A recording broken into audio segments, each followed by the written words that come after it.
Yeah 10 లక్షల వరకు no tax బడ్జెట్లో వేతన జీవులకు ఊరట కొత్తగా 20% పన్ను స్లాబ్ హెచ్ఆర్ఏ పెంపు హోమ్ లోన్స్ ప్రయోజనాలపైన ఆశలు అధిక ద్రవ్యోల్బణం తగ్గింపు వృద్ధి పెంపుపై ప్రభుత్వ చర్యలు అంటూ చూస్తా ఉన్నాం.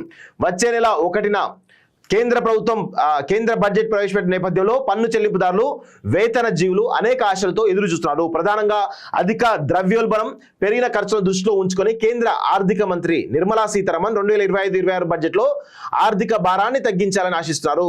ప్రధానంగా ఈవీపై అంటే ఎలక్ట్రానిక్ వాహనాలపై పన్ను క్రిప్టో సహా ఇతర పెట్టుబడి సాధనాలతో పాటు ఆదాయ పన్నుకు సంబంధించిన ప్రధాన మార్పులను కోరుకుంటారు. ఆదాయ పన్ను ప్రయోజనాలు గత ఏడాది మధ్యతరగతి వర్గం అనేక సవాళ్లను ఎదుర్కొంది. ముఖ్యంగా ఆహార పదార్థాల ధరలు పెరగడం తద్వారా ద్రవ్యోల్బణ ఒత్తిడి ఇంటికి సంబంధించి ఇతర ఖర్చులు సైతం భారంగా మారడం డిమాండ్ తగ్గుముఖం పట్టడం వంటి అంశాలు సామాన్యులను ఆర్థికంగా ఉక్కిరిబిక్కిరి చేశాయి. ఈ క్రమంలో ఆర్థిక పరిస్థితి ఉక్కిరిబిక్కిరి చేసిన క్రమంలో కొంత కేంద్ర ప్రభుత్వం ఊరటిస్తున్నట్టు తెలుస్తా ఉంది.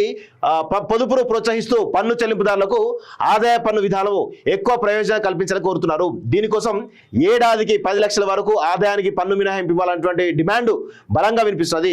గత ఏడాది స్టాండర్డ్ డిడక్షన్ కు పెంచిన కారణంగా ఇప్పుడు 7.75 లక్షల వరకు మినహాయింపు లభిస్తున్నది. దీన్ని 10 లక్షలకు పెంచే అంశంపై చర్చలు తీవ్రంగా సాగినట్టు తెలుస్తోంది. అధిక ద్రవ్యోల్బణం వృద్ధి నెమ్మదించినటువంటి తరుణంలో పన్ను మినహాయింపును 10 లక్షలకు పెంచడమే కాకుండా పన్ను స్లాబుల్లో మార్పులకు సైతం ప్రభుత్వం సిద్ధంగా ఉన్నట్టు తెలుస్తోంది. సో 10-12 లక్షలకు చూసినట్లయితే 15% అట, 12 నుంచి 15 లక్షల ఆదాయంపై 20% అట, ఆ తర్వాత గరిష్టంగా స్లాబ్కు 30% అంటూ చూస్తా ఉన్నాం. మొత్తానికైతే ఇది కేంద్ర ప్రభుత్వం ఒక మధ్యతరగతి వాళ్లకు ఇస్తున్నటువంటి భారీ ఊరటగా మనమైతే చెప్పొచ్చు.